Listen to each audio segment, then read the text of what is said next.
চাচি এসে দেখে বলল, ডাক্তার আনতে হবে রে, জ্বর খুব বেশি। ডাক্তার ডাকা হলো, এই আমার মা অনেক অসুস্থ।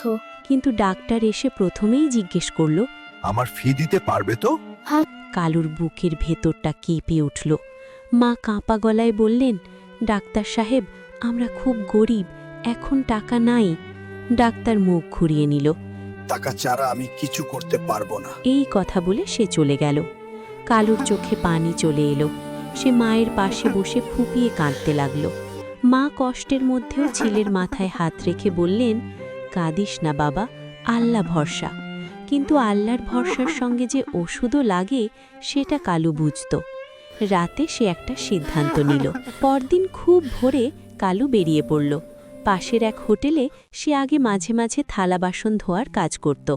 সোজা সেখানে গিয়ে মালিককে বলল, চাচা, আমার মা খুব অসুস্থ, আজ সারা দিন কাজ করব, একটু টাকা দরকার। হোটেল মালিক প্রথমে বিরক্ত হল। এ তো ছোট কি কাজ করবি? কালু কিছু না বলে কাজে লেগে গেল। থালা বাসন ধোয়া, মেঝে মোছা, পানি আনা, সব কিছু। গরম পানি আর ঝাঁঝালো সাবানে তার ছোট হাত লাল হয়ে গেল, আঙুলে ফোসকা পড়ল, তবু সে থামেনি। মাঝে মাঝে মায়ের মুখটা মনে পড়ছিল।